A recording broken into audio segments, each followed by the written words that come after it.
Hi everyone, my name is Rose Lucalo. I'm an editor here at Baraza Media Lab on a project called Fumbua Kenya. Fumbua is about addressing misinformation online and everywhere actually. But we're here today to discuss a subject that really vexes a lot of Kenya, makes a lot of us apathetic, the issue of corruption. Corruption is something that you would think we can easily get rid of. Jail the people who are stealing, close the loopholes that they're using, but that's not been the experience we've had. Since independence 60 years ago, Kenya has battled this thing. It doesn't matter which regime comes in, which government comes in, we hear scandal after scandal after scandal, and all of them promise that they're going to tame corruption. What we see actually is that it grows bigger and bigger. The former president, immediate former president, Uhuru Kenyatta, said that at the moment it's reached a level of 2 billion shillings per day being stolen from government. That's $16 to $17 million. I was trying to find something that I can really just compare it to. And I looked at the building of the Kakamega Referral Hospital, which is estimated to cost 8 billion shillings. It means we could build a big referral hospital every single week if we tamed corruption. So it's like a huge, huge scandal. We've created so many institutions to address corruption. We have the Ethics and Anti-Corruption Commission. We have the Anti-Corruption and Economic Crimes Courts. We've strengthened the budget control. We've strengthened the Auditor General. We've put in place rules for civil servants not to dabble in business. Nothing seems to work. All that we see is better, more accurate reports of how badly we are doing.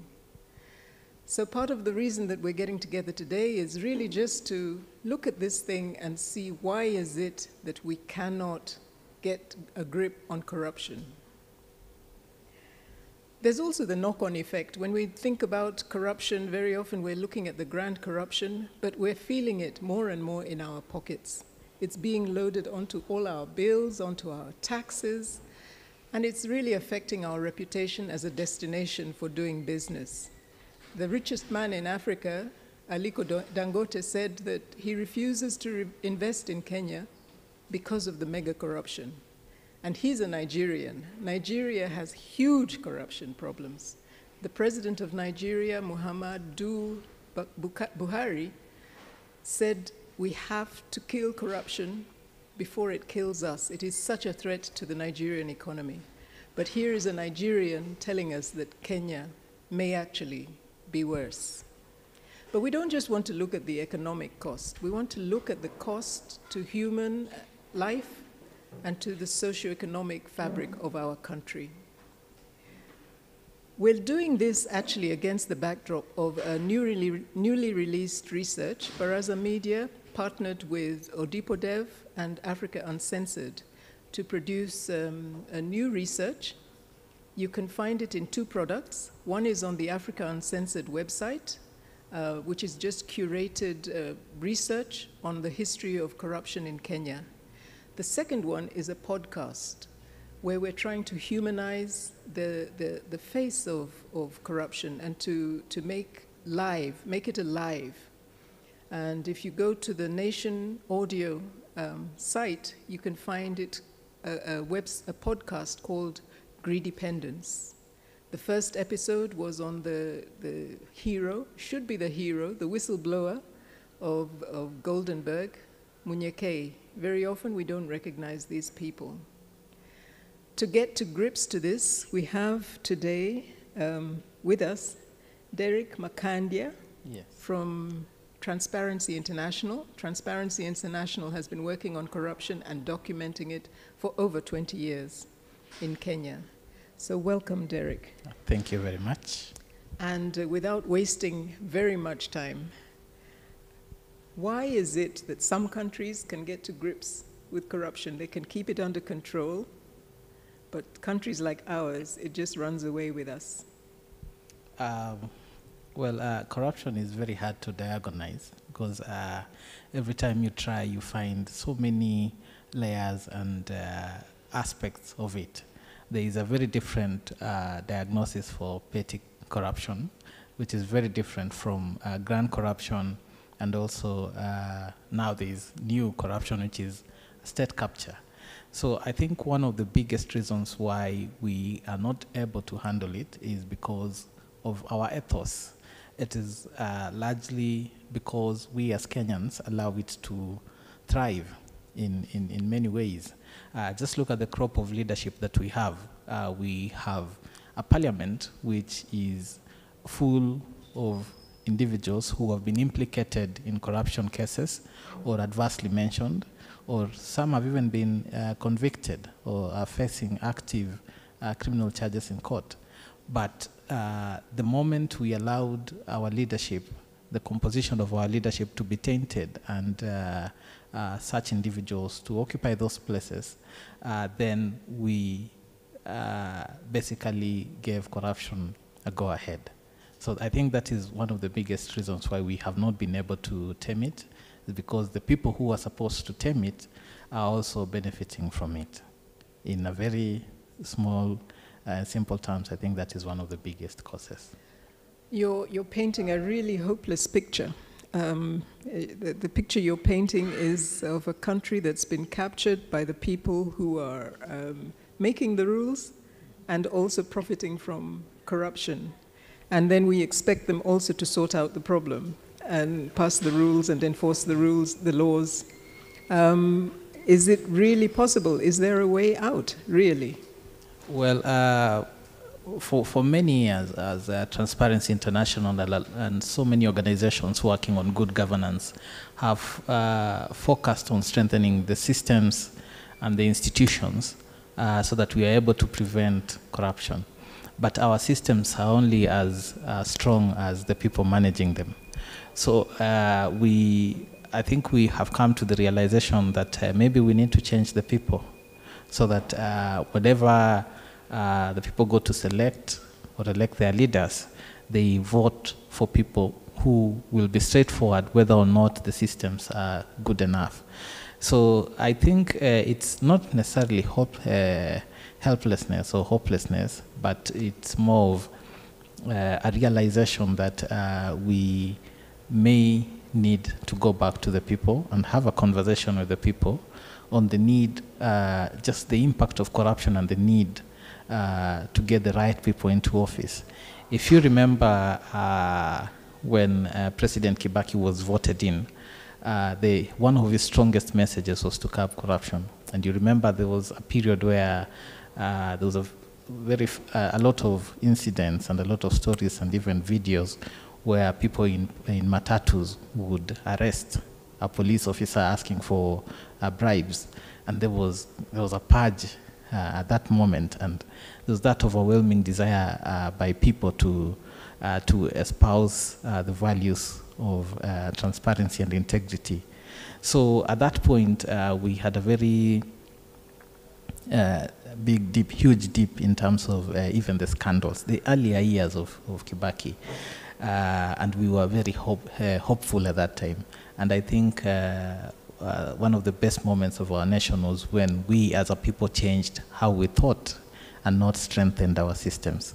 So I think we just need to go back to the people, and then the systems will, in one way or the other, fix themselves. I just want to test you on that, because I think when we talk about going back to the people, are people even aware that we are still paying for some of these grand corruption? Do they know that it is built into the taxes which we pay? When you buy anything, even a matchbox, and you pay the tax on it, an element of it is going to pay for corruption that dates back 30 years. You know, it's built into the budgets. Yeah. You know, and the loans that we take, and we keep taking new loans to cover new corruption, and now we're asking people to understand. Do they understand that we are paying? Do they understand that Kenya is expensive because we are paying for corruption? and in many other ways as well? I think a significant number of people understand, or maybe no. Maybe they understand, but do they really comprehend it? Does it stick around longer than when you have that conversation? I don't intend to to make a more hopeless point, but in the words of, I think it was Churchill, or either Churchill or Mark Twain, he said the best argument against democracy is a 5-minute conversation with an ordinary citizen. So every time we go to engage citizens, there's a sense of hope that you get when you put them in a place and talk about issues of corruption. And people actually know these things, and they understand that it affects them. But then when we get to the elections, I don't know what happens. And the decisions that they make are very different from what you feel they know.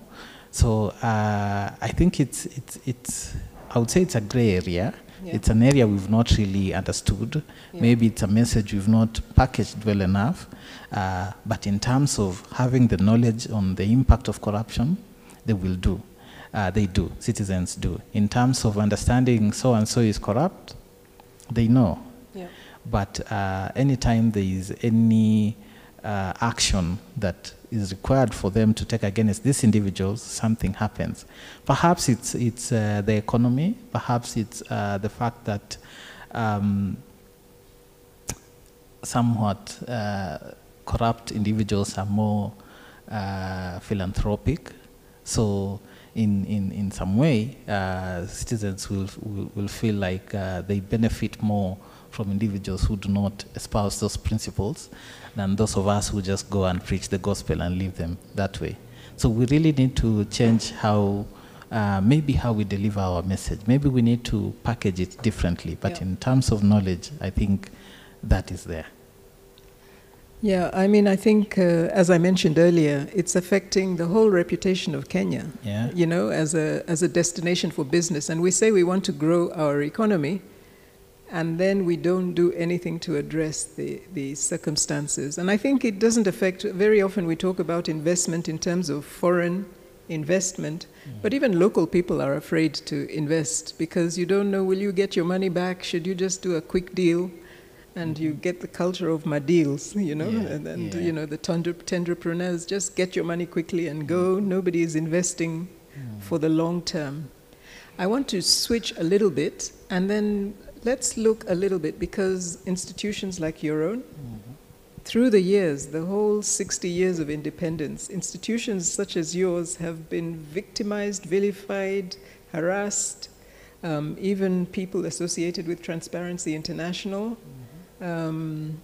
We've seen AFRICOG, the Mars Group, anybody who stands up for anti-corruption is often attacked, and very often it looks as if the attack comes from the state itself. How do we keep this conversation alive in that environment? Yeah, well, it's, you are right, we have been victimized and vilified a lot. I remember just recently when the vetting process for the new cabinet secretaries was happening, we happened to submit a memoranda or an affidavit.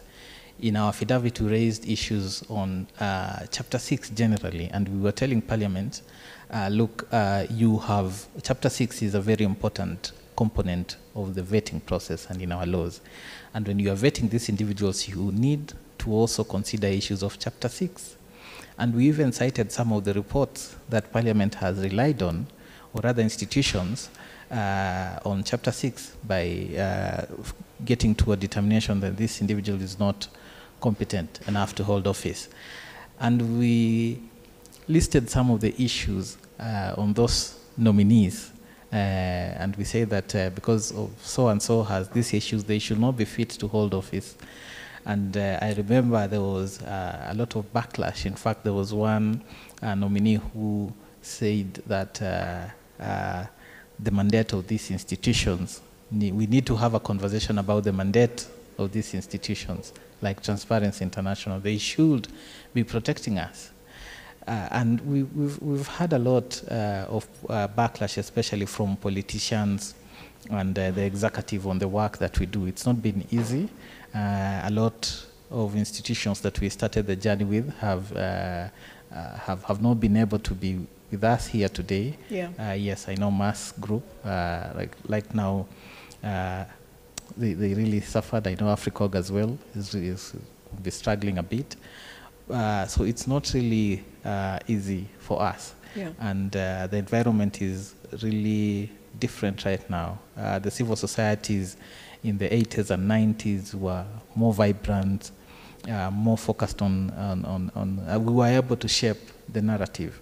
But right now there's a lot of counter-narrative from political parties, politicians.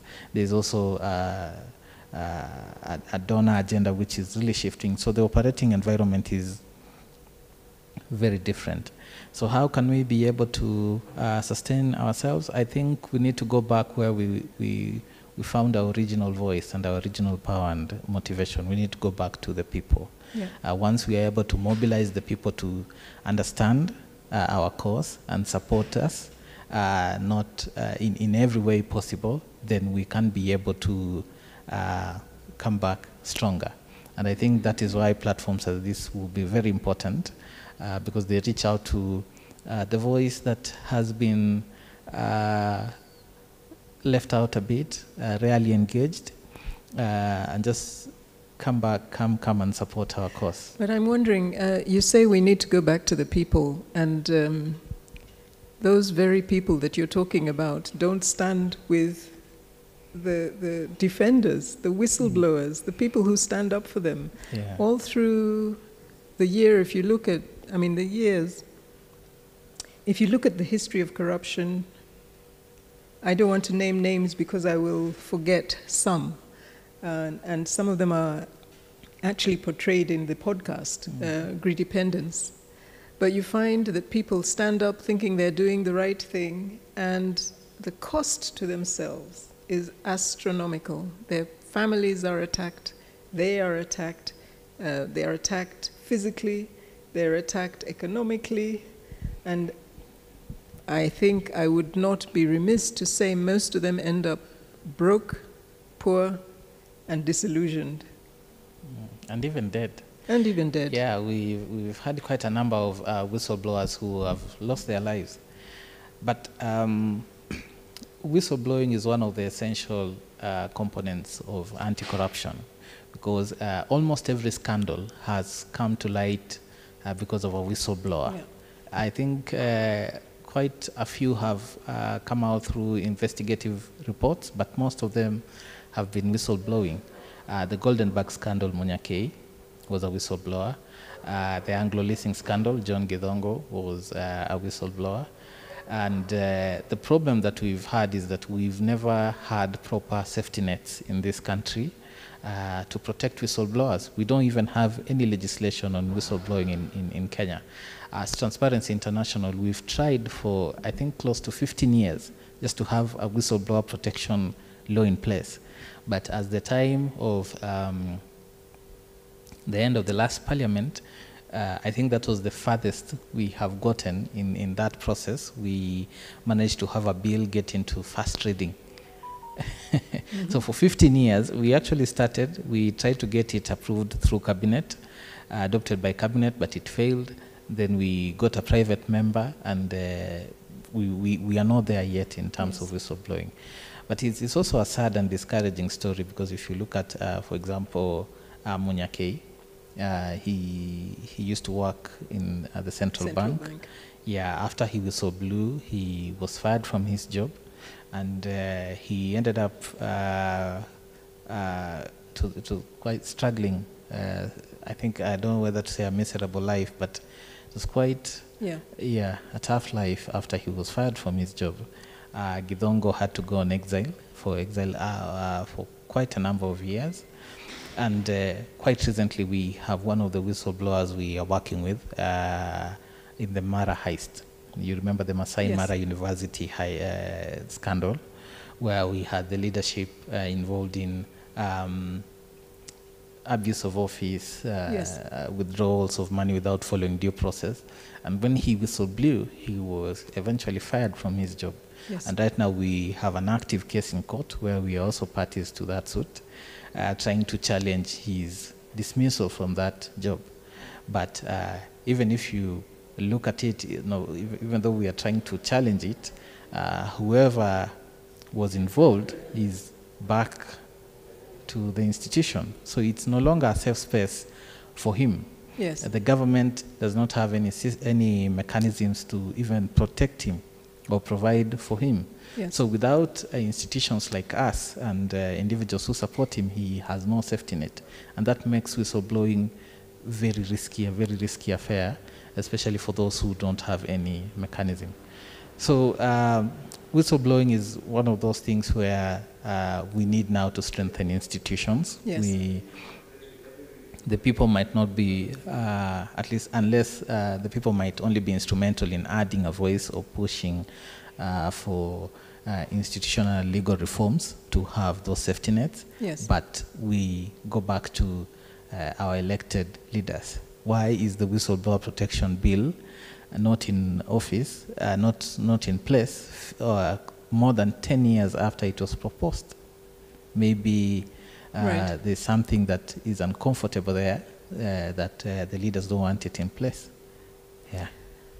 Well, I mean, I think it feels like we're going in a circle. You keep going back to the people who are the cause of your problem and to fix the problem, Yeah. and then they don't fix the problem, and then we go back to them, and So, I mean, it feels very much like we're caught in that state capture feels very real. Yeah. It feels like there is actually no way out.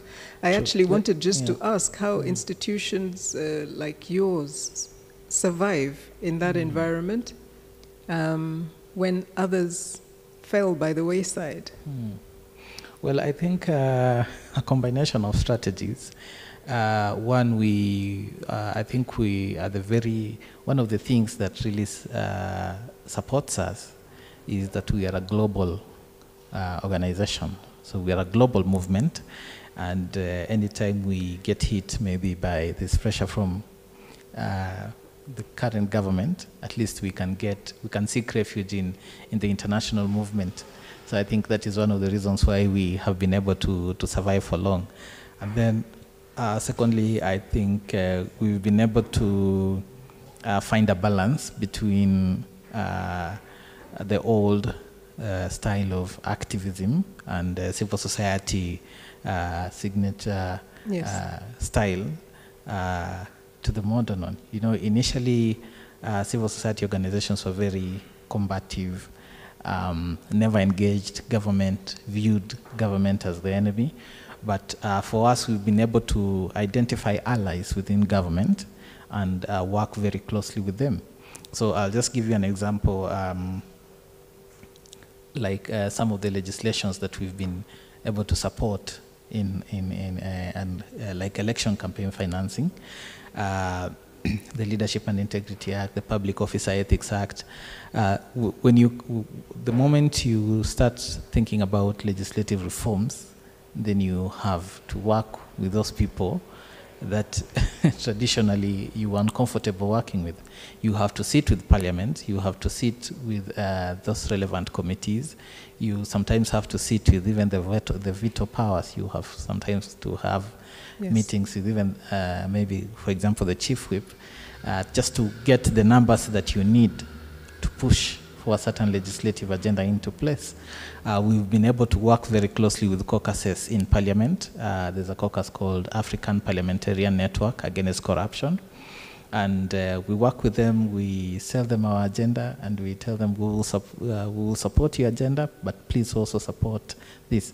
So I think it's one of the things, it's all about strategic partnerships, sometimes with individuals or groups that you traditionally were not comfortable with. Also, donor funding, we are a donor reliant, the civil society is heavily on donor reliant, but we've tried also to diversify our sources of income.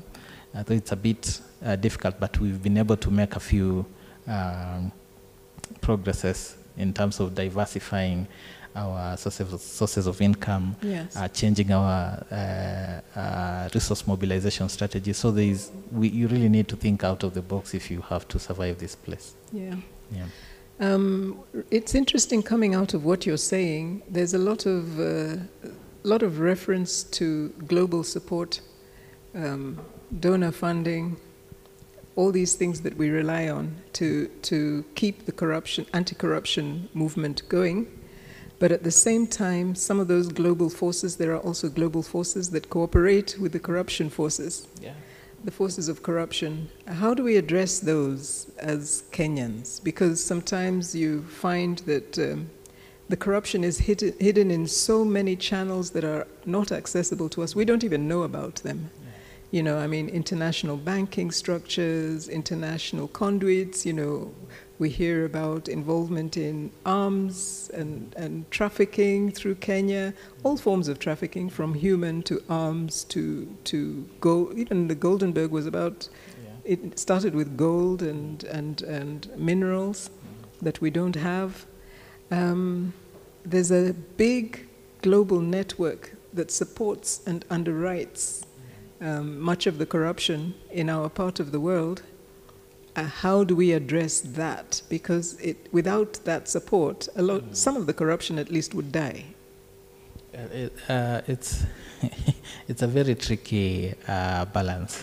The maths might not math, because if you maths might not math. Yeah, actually, these donor organizations and foreign governments which support anti-corruption and good governance efforts in Kenya and in so many other countries also support government. Actually, it is reported that we receive very little of foreign funding.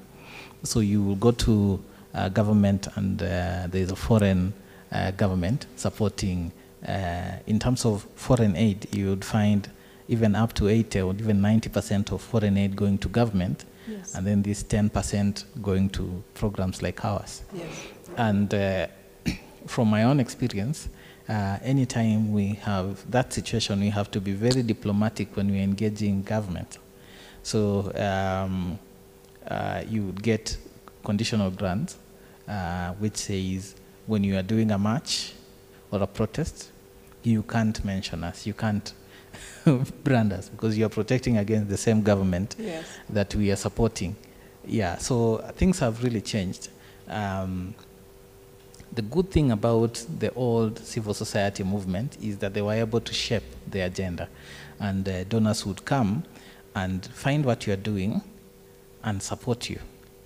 But now things have changed, so we sort of have to find what the donor is doing and then craft our proposals to fit the agenda. So we are no longer in that position where we are really shaping the agenda and donors are coming in to support what we are doing. The tables have already have changed. But I think one of the ways that can be addressed is if we are able to get committed, passionate individuals into the civil society movement, as opposed to professionals. Today, if you get the average civil society, the NGO staff, that is a professional, is an expert in programming, project management, or accounting, or yes. M&D. So I think by making the NGO space very, I don't know that say, yes, very professionalizing it very much, we have sort of sacrificed passion to it. So I think we also need to reflect as the civil society movement and any other movement that advocates, activists, any other movement that supports it, to really think about the people within them, yeah. So that they get people who are passionate and committed on changing the world of the country, and yes. Not necessarily professionals. I think that is one of the a good thing for me to start from. I mean, yes. I mean, I remember when you speak about the old days of civil society, I remember the passion with which they went up against the World Bank and all these organizations and told them, how could you give irresponsible loans to a government you can see that is corrupt? And we got debt forgiveness, you know, because actually the whole world could see, you know, you can't give loans to a person who's stealing the money and claiming that they're doing, you know, they're doing good for somebody else. Sure. So, I mean, there are very many things which I think would not be possible in today's world. I really want to ask about, as we wind up, the whole conversation about documentation. There seems to be so little movement, and I think there are a lot of fears that many of these cases will be forgotten. Greedypendence is an effort actually just to document. And what is your take on the state of documentation? What do you do as transparency to make sure that cases don't go away? Because this year there will be 10, next year there are another 10. Yeah, and Kenyans have a way of forgetting. So documentation, of course, is very important. Any advocacy effort which is not informed by evidence will not last long. So as transparency, we, and I think I also need to mention that there is a lot of evidence by the civil society. We just need to figure a way of making it more accessible and palatable to citizens. So we actually are a repository, a huge repository of information. If you come to our office, you'll find so many reports, some gathering dust, others not. If you go to our partner organizations, you'll find the same thing. So we collect a lot of data. We have a lot of knowledge products in our office, some which are online, can be accessed remotely. So we have all that. But moving forward, I think the entire movement needs to think of how do you package this information. A few years ago, if you gave a young person maybe a report, it's something they would read. Maybe now we need to think of even TikTok, some of these platforms which are not traditionally considered by us. How do we get this information in a format where it will be easily consumed? Because documenting is not enough, but is it reaching the intended persons? And then also some of the new ways in which this evidence, these documents are getting into the right people. Like when we engage the judiciary, a lot of us only engage the judiciary when we have a case in court. But there are some knowledge products that we can share with them in a setup that is not adversarial. What if we are able to get some of these products incorporated into the curriculum, maybe for training of lawyers, training of police officers, training of judges? I think that is one of the ways we can make it more impactful, the evidence that we have. So it's not just about getting evidence, because that we have enough, but how do we get this evidence in a manner, in a form that is consumable and will have impact. Okay. Yeah. And if there was one thing, if you were to advise us on one thing, how will we know when there's real movement towards addressing corruption? If there was one thing government could do or should do today that would send a signal to all Kenyans that life has changed, what would that be? From your perspective, I know everybody might have a perspective. Yes, and I know you told me I keep taking it back to the people. Yes. Which I think it's justified. I don't think government is necessarily an ally, at least right now, for us to change things. Well, there's nothing there's no tangible evidence to show of it. Of course, we have a few institutions that are doing a lot, like the Ethics and Anti-Corruption Commission. They're doing a lot in terms of asset recovery, public information. They're doing a lot. But what I was asking,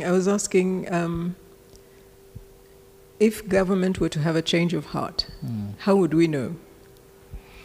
What is one thing that we would see that would tell us things have changed?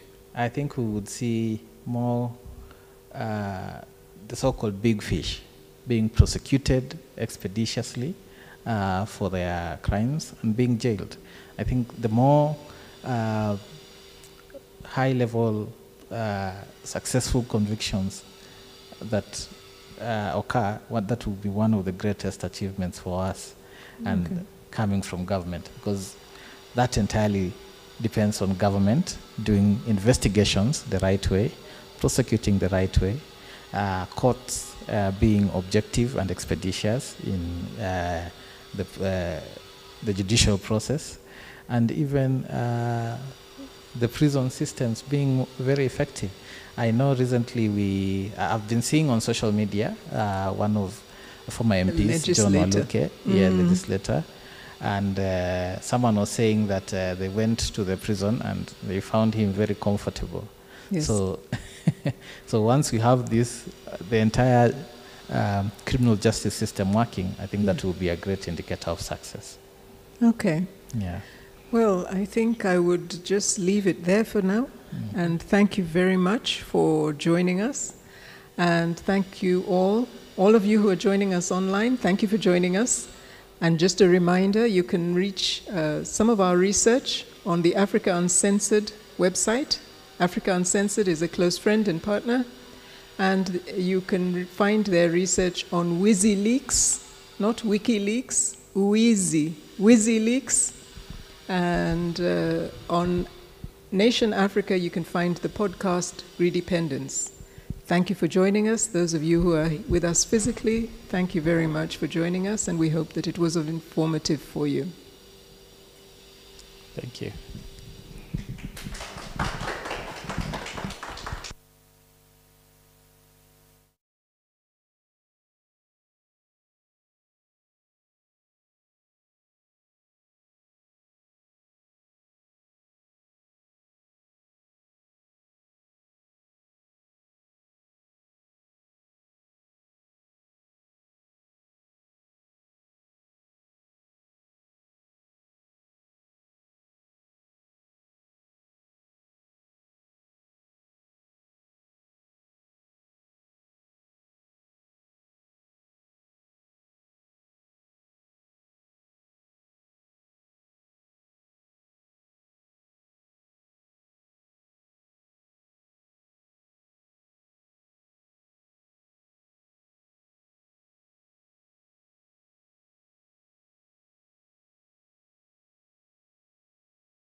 Whistleblowers look like? Do they get compensation from the money that is recovered from the scandal that they've uncovered? Do they have to go into like witness protection in the most dangerous cases? I'm just curious to know what does legislation look like? Okay. Yeah, thank you. Maybe I start with that.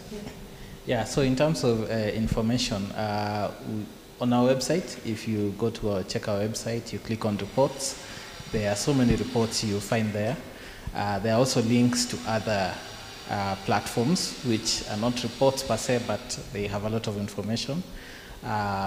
One of the platforms we have one called the RADA database, which documents and keeps a tab on corruption cases at the magistrates court level and even at the High Court. We realize that maybe for those who do research or are lawyers, it's very easy to get information on cases that are completed at the High Court, but at the magistrate courts, you can't get it.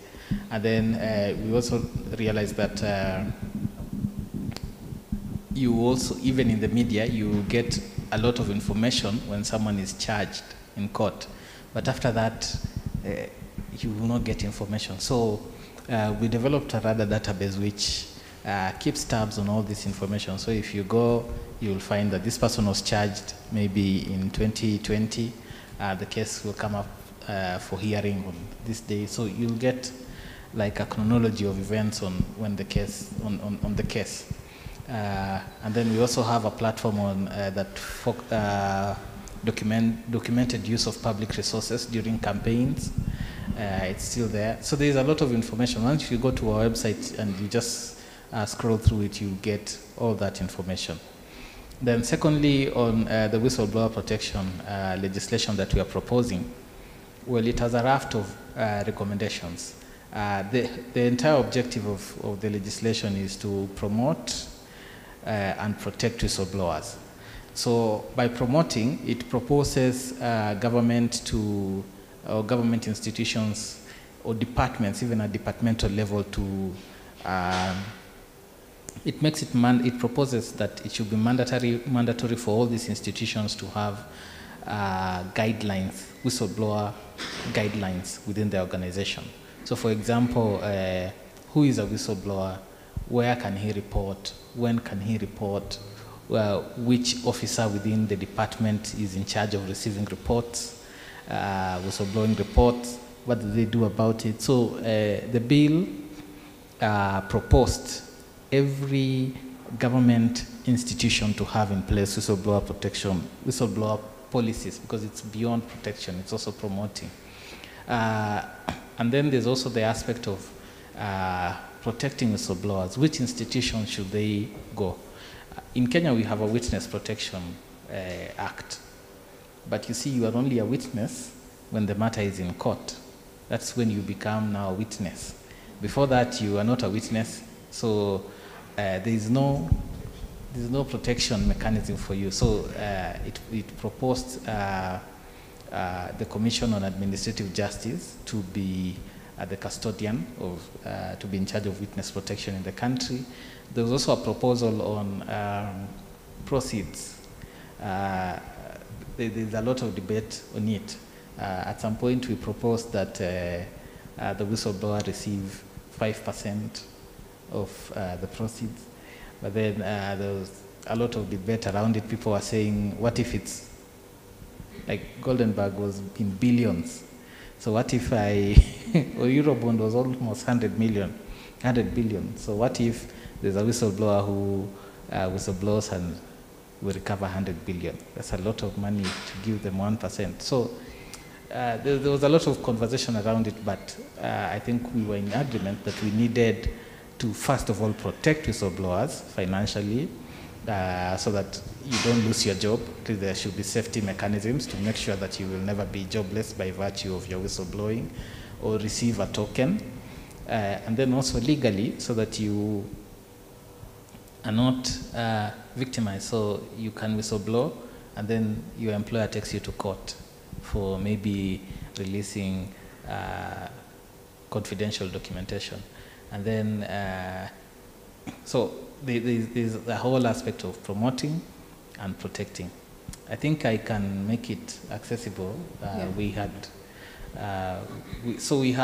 two bills. When the cabinet failed to take our bill, we had someone from the African Parliamentarian Network Against Corruption who took the bill and tabled it as theirs. But there's also another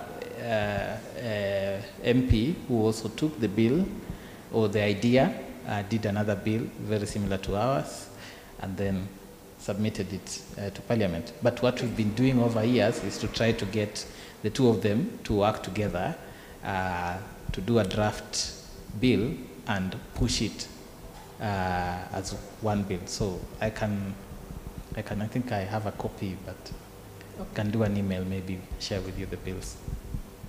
Other questions? Yeah, let's take both. Good evening, everyone. Good evening.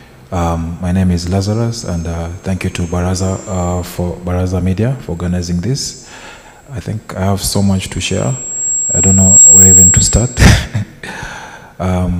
One is if you look at the environment, there's a big concern because this is a very important discussion, but the turnout is very low. And I'm guessing it's because we are not bothered anymore. Right now, it's all about everyone for him or herself. Me, as long as I have my fuel, I'll drive to work or I'll drive to the supermarket. As long as I have a security guard or I have my firearm, my house is safe.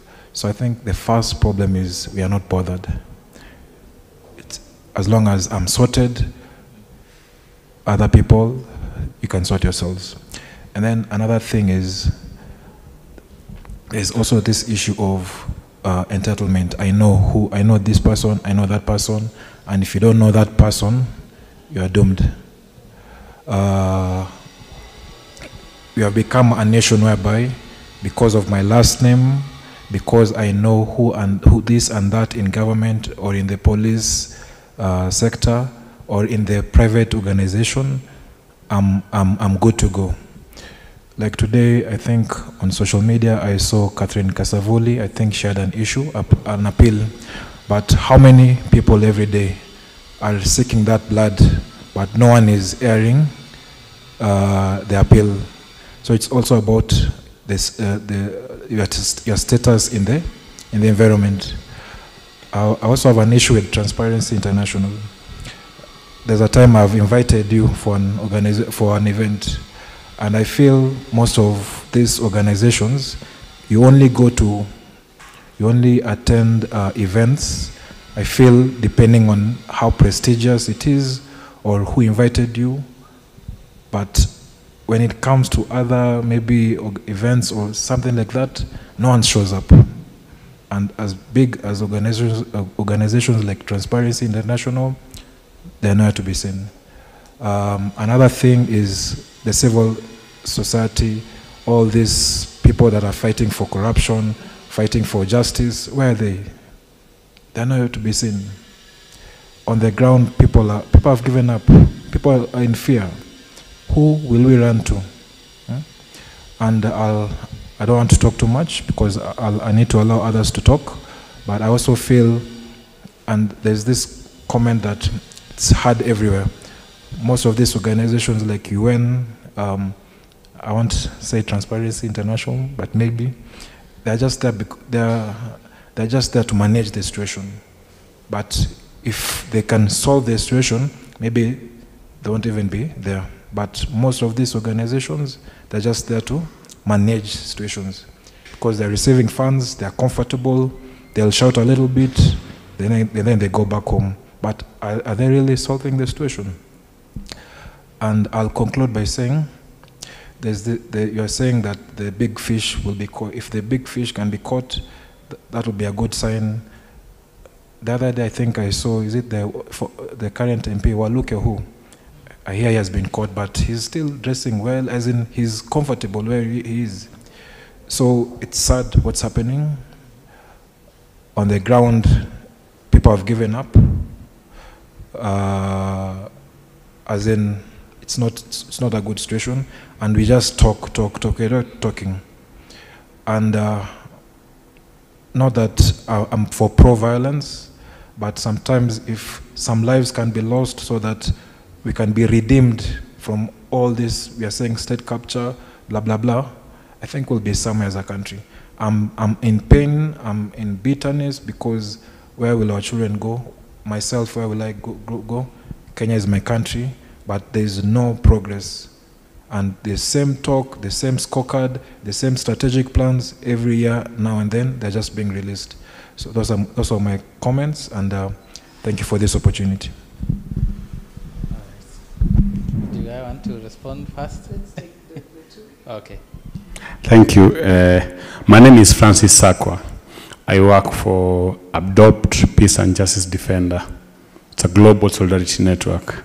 So generally on our side, we are social movements. We're not members of civil society. There's a difference in that, and you know that. I have two questions. First, in terms of the graph, personally I voted 3 times, Kibaki regime, Uhuru regime, and Ruto regime.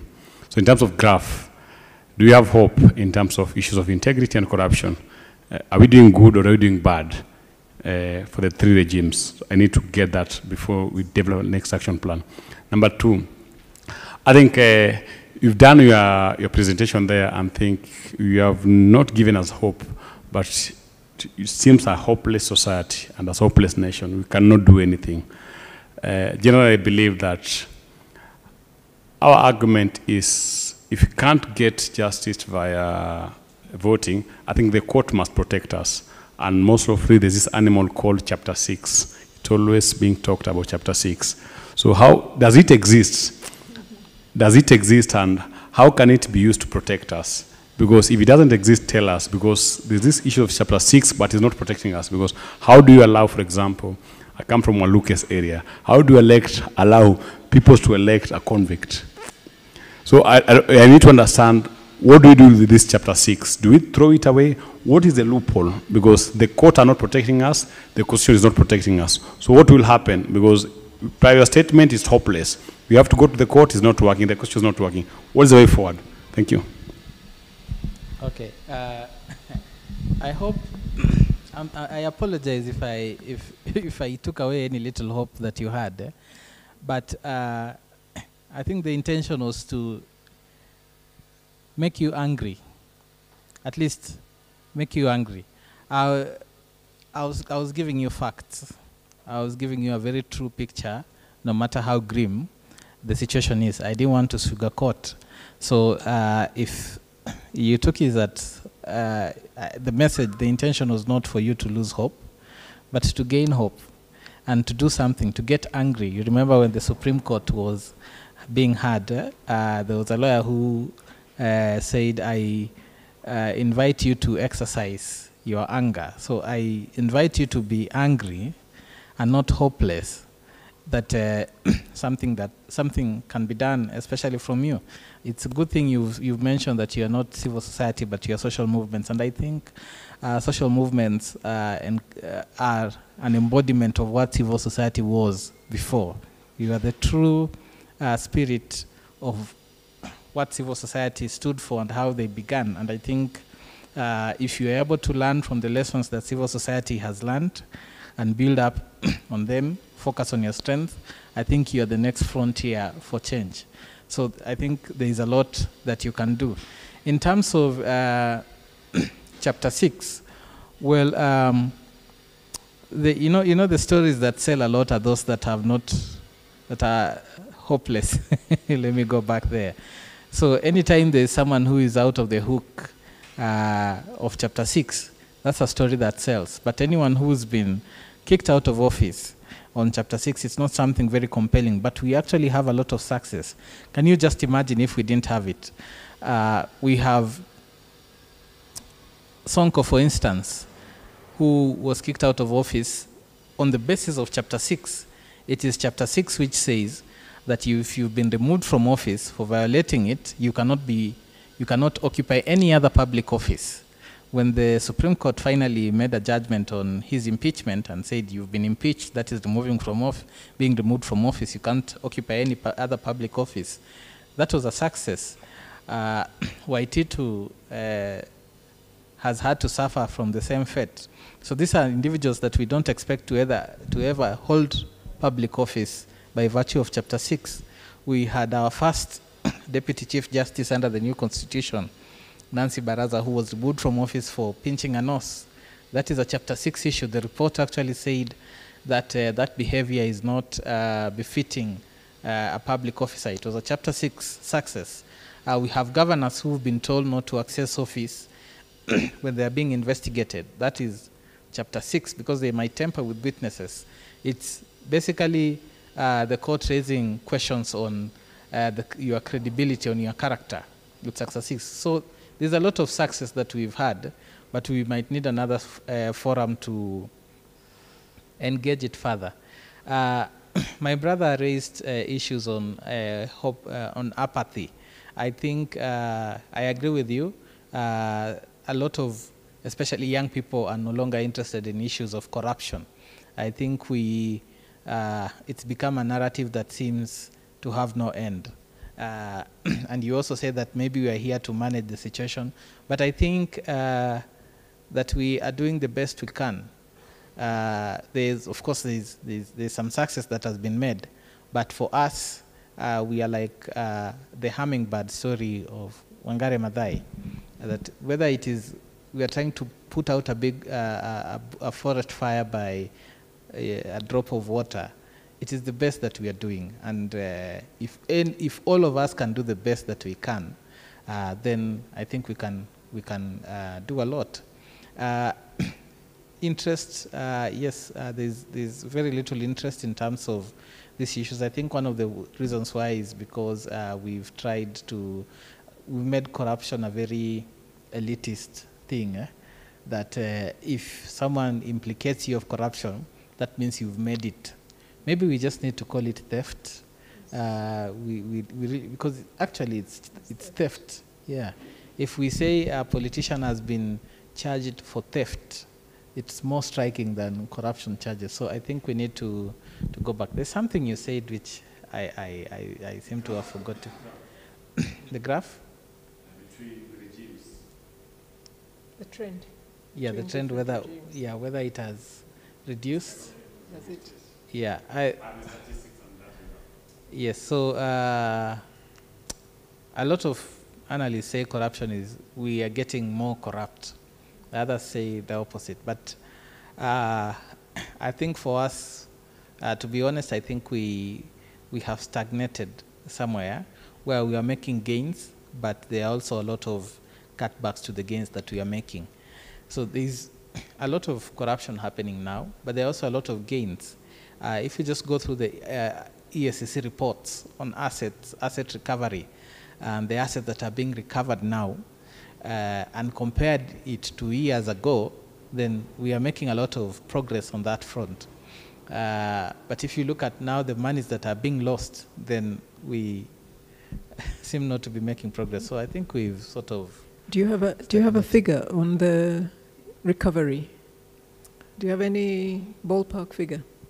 I think the last ESCC report, it was in the billions, either 10 or thereabouts. I can't pick the exact figure, but there's a lot. I think if there's one area that we've made a lot of progress in anti-corruption is asset recovery, because there's facts and figures to prove it.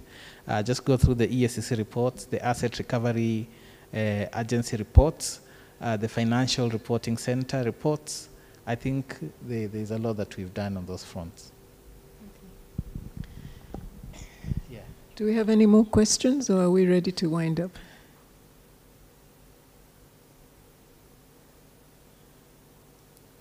Maybe let me ask them a question. Oh, finally, a lady. I wanted to Yeah, say. I'm a bit shy, but I will try. Hi, thank you very much for this presentation. It was really clear. My name is Ramata. I'm French Senegalese, and I'm here as a PhD candidate, and I'm working on the Congolese diaspora here in Nairobi, and looking at their relationship with the state, but also with the Kenyan society. So the issue of corruption is really interesting. And I would like to know if you can give us some insights on the link between corruption and neoliberalism. And because I'm trying to understand, the specificity of Kenya, because corruption is everywhere. It's really global. You find it in France, in Senegal, everywhere. But what is the specificity of Nairobi, of Kenya? I don't know if I'm clear enough. Well, Sorry. I think, unless you are trying to say what is unique about corruption in Kenya. Yes, but linked to the relationship with corruption and neoliberalism. In the? Capitalism. That's a hard one. Now that's like an interview question. I should. Yeah. I should get a job after this. You might. Well, it's a tricky one. I'm not sure I really got it, but I think if you want to link it with capitalism, maybe it could be an issue of scarcity of resources. And there was just a time we were having a conversation whether corruption is a foreign element in maybe the African setup. And I don't mean foreign in terms of being brought by foreigners, but is it something that existed before? Yes. Have we inherently always favored corruption as a community? Because if you really try to look back into our history, haven't we always rewarded people who have more resources, who are wealthy?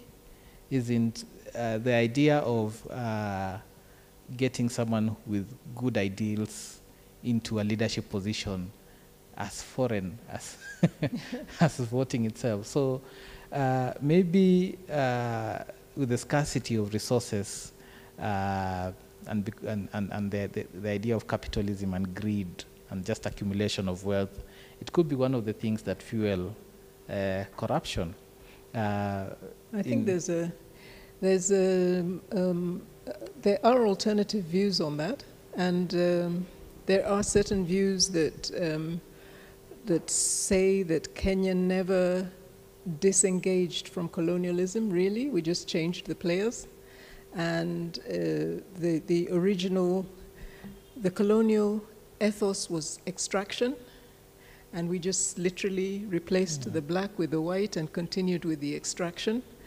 And unless there is some real social engineering around our economy and to center it in the people again, it will never automatically solve itself. And these are people, I could give you contacts for people who have done this study. They look at the failure of, sequential strategies, national strategies. They never fail, we never achieve. The most recent one they've done is Vision 2030. We're supposed to be a newly industrialized nation by 2030, and they say on the basis of the structure of our economy, it's impossible. It's impossible. Mm-hmm. So I don't know if that speaks to what you're, it speaks to what you're looking at. Mm-hmm. I think I will round it off there. I don't see any hands, but just to, there's a hand. So it's just, my name is Marty. I work at Odipodev.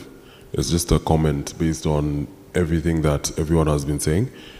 I think you were asking about a graph. So if you go to John Alanamu's Twitter page, there's his pinned tweet.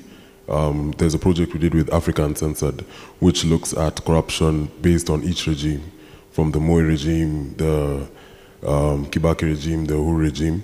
It specifies amounts of corruption per regime, as well as some of the ministries that have been really involved in corruption. So I think that's the best way to sum it up. You just go to his pinned tweet, and when you look at the thread, there's a website, wikileaks.africancensored.online. You can check that out. It gives all the information that you're looking for. So yeah, just wanted to clarify that. Thanks. Thank you very much. Thank you very much for coming. We really appreciate you being here. Again, apologies for the late start, but we hope that it was worth your time and that you gained something from this evening. Please do share the video when it's up.